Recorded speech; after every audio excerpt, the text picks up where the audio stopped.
Hallelujah. यीशु के नाम में आपके जीवन में कृपा और शांति बढ़ती जाए और आपका जीवन एक सामर्थ्यवान हो। तो आज मैं आपके सामने प्रभु का शिक्षण प्रचार करूंगा और हम देखेंगे कि वचन में प्रभु यीशु क्या कहते हैं। आज हम सीखेंगे राज्य के वचन के बारे में। We will hear on the word of the kingdom. वो क्या है, तो आज हम समझेंगे। हमें सबसे पहले तो ये ध्यान में रखना है कि यीशु मसीह जब इस पृथ्वी पे आते हैं तो वो परमेश्वर का राज्य पृथ्वी पे स्थापना करते हैं और हम वो क्या लाए पृथ्वी पे वो समझना बहुत ही ज़रूरी है। अगर हम नहीं समझेंगे वो तो हम भविष्य में चले जाते हैं और फिर हम कंफ्यूजन में आते हैं। मैं दिल्ली में प्रचार कर रहा था तो एक बहन बोलती है कि हम जब मरेंगे तब स्वर्ग के राज्य में प्रवेश करेंगे। लेकिन वहाँ पर मैंने सिखाया कि स्वयं प्रभु यीशु स्वर्ग का राज्य पृथ्वी पे लाता है, अधिकार का, सामर्थ का, और कैसे उसका राज्य इस पृथ्वी पे कार्य करता है चिन्ह चमत्कारों के द्वारा। तब उनको समझ में आया। तो आज भी हम सीखेंगे प्रभु के वचनों से। तो मत्ती में जाएंगे, मत्ती अध्याय 13 वचन 19। जो कोई राज्य का वचन सुनकर नहीं समझता, उसके मन में जो कुछ बोया गया था उसे वह दुष्ट आकर छीन ले जाता है। यह वही है जो मार्ग के किनारे बोया गया था। तो सबसे पहले यहाँ पे लिखा है कि जो कोई राज्य का वचन सुनकर नहीं समझता। तो हम देखते हैं कि आज बहुत सारे लोग वचन सुनते हैं लेकिन समझते नहीं है। इसके लिए प्रभु बोलते हैं कि listen those who have years, मतलब सुनो जिनके पास कान है, मतलब समझने के कान है। और प्रभु यहाँ पर भी हमें यही कहना चाहता है कि जो सुनकर नहीं समझता, अगर मैं नहीं समझूंगा तो मुझे भी प्रभु के वचन समझ में नहीं आएंगे। तो बहुत सारे लोग वचन को सुनते हैं लेकिन समझते नहीं है। हम लोग देखते हैं शैमुएल के टाइम पे वचन और दर्शन बहुत ही कम था, नहीं के बराबर था। लेकिन आज हम देखते हैं कि social media, internet, WhatsApp, messenger, बहुत सारे वचन है लेकिन वचन की समझदारी नहीं है। तो सबसे पहले हमें हमारे जीवन में समझदारी चाहिए। तो आगे बढ़कर लिखता है कि जो कोई राज्य का वचन सुनकर नहीं समझता, मतलब ये राज्य का वचन सुनकर नहीं समझता। ज़्यादातर सब दृष्टांत शुरू होते और मतलब इस प्रकार शुरू होते कि परमेश्वर का राज्य कैसा है, लेकिन ये दृष्टांत, ये पैरेबल ऐसे शुरू नहीं होता है। और इसीलिए खाली मत्ती में ही लिखा है कि जो कोई राज्य का वचन सुनकर नहीं समझता, उसके हृदय में जो कुछ बोया गया था उसे वो दुष्ट आकर छीन ले जाता है। तो अगर मैं समझूंगा ही नहीं, इसीलिए दुष्ट तुरंत आकर छीन ले जाता है जो बोया गया है। तो इसीलिए वचन हमारे हृदय में बोया जाता है और वो बोने के बाद अगर हम नहीं समझेंगे तो दुष्ट वचन चोरी कर जाता है। मार्कुस में भी ऐसे ही लिखा है कि मार्ग के किनारे वे हैं जो वचन सुनते हैं लेकिन समझ में नहीं आता, तो शैतान आकर तुरंत चोरी कर जाता है जो बोया गया था। तो और लूका का 8 में भी लिखा है। लूका का 8 पढ़ेंगे। लूका का 8, लूका का अध्याय 8 वचन 12 पढ़ेंगे।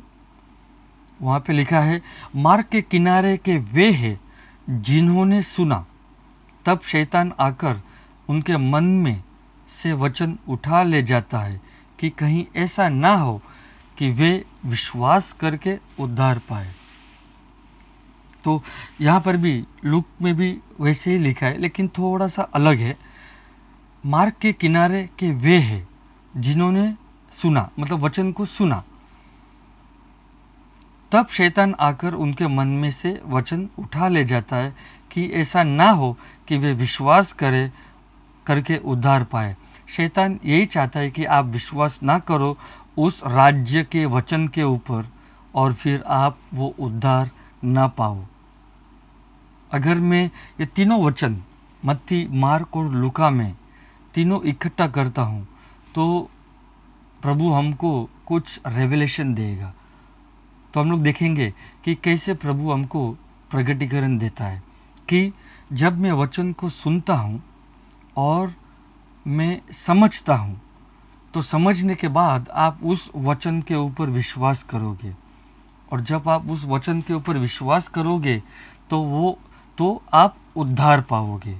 उद्धार पाने का अर्थ वहाँ पर है आपको छंगाई मिलना, आपको मुक्ति मिलना, आपको शांति मिलना, आपको टोटल वेलनेस आना, सिक्योरिटी होना, रक्षण करना प्रभु। तो ये सब कुछ उद्धार का अर्थ है। तो अगर मैं वचन को नहीं समझता तो फिर मैं किस पे विश्वास रखूँगा, क्योंकि मुझे समझदारी आई ही नहीं। अगर मैं विश्वास नहीं रख पाया तो मुझे उद्धार कहाँ से मिलेगा। इसीलिए प्रभु चाहता है कि सबसे पहले वो हमें समझदारी दे। प्रोवर्ब्स में लिखा है, प्रोवर्ब्स 4 अध्याय 4 वचन 7, वहाँ पर यह लिखा है कि बुद्धि सर्वश्रेष्ठ है। बुद्धि क्या है? सर्वश्रेष्ठ है। अगर तू प्राप्त करना चाहता है तो तू समझदारी की प्राप्ति कर। तो मुझे बुद्धि तो चाहिए ही प्रभु से, लेकिन बुद्धि के द्वारा मेरे जीवन में समझदारी आएगी। और प्रभु एक जगह पे ये भी लिखा है कि परमेश्वर का भय बुद्धि लाता है। तो अगर मेरे जीवन में परमेश्वर का भय है, the fear of the Lord is to depart from evil. परमेश्वर का भय यह है कि वो दुष्ट से दूर हो जाए और अच्छाई के पास आ, और शुरू होती है आपकी बुद्धि जो परमेश्वर से आने की। इसके लिए बुद्धि सर्वश्रेष्ठ है और उसके द्वारा ही आपको समझदारी दी जाएगी। इसलिए फ्रेंड्स, सबसे बड़ी ज़रूरत है हमारे जीवन में समझदारी। परमेश्वर बुद्धि देना चाहता है और इसीलिए परमेश्वर का भय होना भी ज़रूरी है। अगर परमेश्वर का भय है तो शुरुआत हो जाएगी आपको ज्ञान की, आपको बुद्धि की, ताकि आपको समझदारी मिले। और इसीलिए हमने वो तीनों वचन एक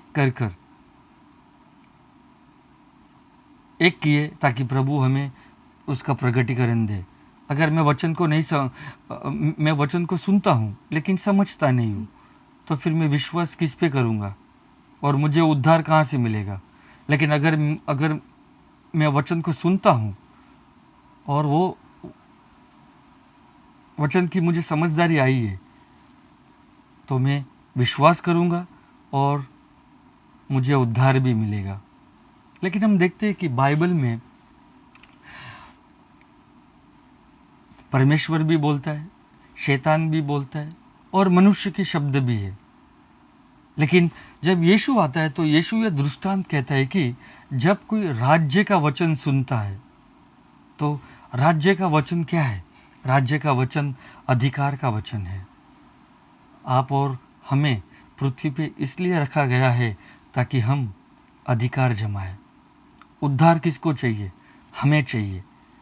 हमें चंगाई चाहिए, हमें जीवन चाहिए, शांति चाहिए, टोटल वेलनेस, सिक्योरिटी, प्रॉस्पेरिटी। हमें सब कुछ जो प्रभु से आया हुआ वो चाहिए ताकि हम उद्धार पाए। तो हम अधिकार में नहीं चलेंगे, सामर्थ्य में नहीं चलेंगे तो हमें नहीं मिल सकता। इसलिए यीशु हमें एक उदाहरण दे रहा है। लूक 10 में जाएंगे तभी हम लोग देखते हैं। लूका का अध्याय 10 वचन 19 में देखेंगे। वचन 19 में लिखा है, देखो मैंने तुम्हें सांपों और बिच्छुओं को रौंदने का और शत्रु की सारी सामर्थ पर अधिकार दिया है। तो इसीलिए राज्य का वचन क्या है? अधिकार का वचन। इसके लिए मैंने ये उदाहरण लिया। देखो मैंने तुम्हें सांपों और बिच्छुओं को रौंदने का और शत्रु की सारी सामर्थ पर, सारी, थोड़ी सामर्थ नहीं, शत्रु की सारी सामर्थ। हमारा शत्रु कौन है? हमारा शत्रु शैतान है, दुष्ट आत्मा है। तो उसने हमें सारी शक्ति, सारी सामर्थ पर अधिकार दिया है और किसी वस्तु से तुम्हें कुछ हानि न होगी। प्रभु स्वयं खुद कहते हैं कि अगर हम विश्वास में आगे बढ़कर ये अधिकार में नहीं चलेंगे, सारे शत्रु की समर्थ पर प्रभु ने हमें अधिकार दिया है। और बिच्छू और सांपों को रौंदने का, मतलब उसके जो काम है वो रौंदने का हमें क्या दिया है? अधिकार दिया है। बीमारी, गरीबी, तकलीफी, समस्या, जो भी परेशानी, प्रभु ने हमें सामर्थ और अधिकार इसके लिए दिया ताकि हम उसे रौंदे और अधिकार से उसे निकाले यीशु नासरी के नाम से, ताकि आपका जीवन सामर्थवान दिखाई दे। और इसलिए मार्कुस 16 में भी लिखा है, मार्कुस 16 में वचन 16 में कि मेरे नाम से तू दुष्ट आत्मा भगाएगा, अन्य भाषा बोलेगा और जिसके ऊपर तू हाथ रखेगा वो चंगाई प्राप्त करेगा। तो प्रभु ने वहाँ पे विश्वासु लोगों के लिए किया है। तो हम अगर वचन जो प्रभु ने दिए, अगर वही वचन के ऊपर हम विश्वास नहीं करेंगे तो फिर हम कैसे अधिकार में चलेंगे? इसलिए फ्रेंड्स, भाई और बहनों, आप विश्वास में चलिए। अधिकार प्रभु ने दिया है और वो भी ये लिखा है प्रभु ने कि वो तुम्हें किसी वस्तु से कुछ हानि ना होगी। प्रभु स्वयं कहते हैं कोई भी वस्तु से तुम्हें हानि नहीं होगी, कोई भी नुकसान नहीं होगा। लेकिन एक बात है, विश्वास में चलना है, डर में नहीं करना है। अगर डर में चलोगे तो आप जो कहोगे अधिकार से कार्य में नहीं आएगा। इसलिए हमें एक बात हमेशा ध्यान में रखनी है कि विश्वास में हमें चलना है आगे, ताकि हम शैतान के कामों को नाश कर पाए। फिर से हम जरा देखेंगे मत्ती 13 में, अध्याय 13 वचन 19 का पढ़ेंगे जरा सा। वहाँ पे ये भी लिखता है, यशायाह कुछ एक भविष्यवाणी कर रहे हैं कि वे सुनेंगे, वे सुनते तो है मगर समझते नहीं है, वो देखते तो है मगर देख नहीं पाएंगे। क्यों? क्योंकि उनका हृदय कठिन हो गया है, कठोर हो गया है, ताकि प्रभु के वचन उन्हें चंगाई दे सके। तो सबसे बड़ी बात है कि हमें हमारा हृदय कठोर नहीं करना है, क्योंकि यशायाह की भविष्यवाणी थी, जब यीशु आता है तो यीशु जब राज्य का वचन प्रचार कर रहा है और वे सुनकर भी नहीं समझते, क्योंकि उनका हृदय क्या हुआ है? कठोर हुआ है। और प्रभु ये भी कहते हैं कि मैंने ये जो राज्य का जो भेद है मैंने तुमको दिया है, मैंने उनको नहीं दिया है। वो उनको कौन है? फरीसी, सदूकी, जो धर्म के लोग थे, उनको नहीं दिया है, लेकिन राज्य का भेद जो है वे उनको दिया है, मतलब उनके शिष्य को दिया है, बच्चों को दिया है, ताकि वे अधिकार में चले, सामर्थ्य में चले। इसके लिए ये राज्य का भेद क्या है? कि राज्य का भेद प्रभु हमें ये देना चाहते हैं कि आप अधिकार में चलो, आप सामर्थ्य में चलो। प्रभु ने सामर्थ्य दिया है, अधिकार दिया है। और यशायाह की भविष्यवाणी हमारे जीवन में भी पूरी ना हो, क्योंकि हमारे पास कान तो है, लेकिन हम अगर नहीं समझेंगे तो अवश्य पूरी होगी। लेकिन हम यह वचन जब सुनते हैं और समझेंगे, अवश्य समझेंगे, क्योंकि प्रभु हमें समझदारी की आत्मा देगा। और जब वो समझदारी की आत्मा देगा तो हमारे अंदर एक अद्भुत सामर्थ्य आता है ताकि हम विश्वास में चले और हमारा हृदय हम कठोर नहीं करेंगे, हृदय को हम खुला रखेंगे आत्मा को, प्रभु की आत्मा को, ताकि वो वचन बोया जाए और बोने के साथ साथ हम ग्रहण भी करें और वचन प्रभु ही हमें समझा सकते हैं। इसलिए हमें हमारा हृदय कठोर नहीं करना है ताकि प्रभु हमें चंगाई करे और हम आज़ादी पाए, स्वतंत्र पाए। आज सबसे बड़ी समस्या यही होती है कि लोग समझते नहीं है। इसलिए यीशु जब आता है पृथ्वी पे तो वो यही प्रचार करता है कि मन फिराओ, मन के विचार बदलो, मार्गों को बदलो, ताकि अंधकार से निकलकर आप उज्याला में आ जाओ, पाप की ज़िंदगी से निकलकर आप परमेश्वर की ज़िंदगी अपनाओ और परमेश्वर के वचन के अनुसार आज्ञाकारी रहो, नम्रता रहो। ये प्रभु की इच्छा है। तो ये ध्यान से ध्यान से समझिए और अपने जीवन में आप अधिकार में चलिए, सामर्थ्य में चलिए। तो praise God, God bless you. परमेश्वर आपको आशीष दे। और मैं एक छोटी सी प्रार्थना करना चाहता हूँ। हे पिता परमेश्वर, जो ये वचन को सुन रहे हैं, वीडियो को सुन रहे हैं, प्रभु उनके जीवन में अद्भुत कार्य कीजिए। प्रभु उनका विश्वास बढ़ाइए और वे अधिकार में, सामर्थ्य में चले। उनको एक समझदारी आए, बुद्धि मिले प्रभु आपसे, ताकि वे अधिकार में चले और उनके जीवन में भी चिन्ह चमत्कार होए प्रभु, और उनका जीवन अंदर से बदले। प्रभु मैं धन्यवाद देता हूँ प्रभु यीशु, आप आए जीवन देने, और वो भी बहुतायत का जीवन, और उनके जीवन में वे आशीष पाए। प्रभु आपकी जय जयकार हो, आपका आशीष हो, और उनके जीवन में चंगाई आए, जीवन मिले, संपूर्ण शरीर में हर एक प्रकार की बीमारी, रोग निकल जाए यीशु नासरी के नाम से। हर एक श्राप, हर एक बंधन को मैं तोड़ता हूँ यीशु नासरी के नाम से, और धन्यवाद देता हूँ प्रभु आपके हर एक आशीष के लिए। यीशु के नाम में मैं ये प्रार्थना करता हूँ, आमीन। God bless you and Jesus loves you, आमीन।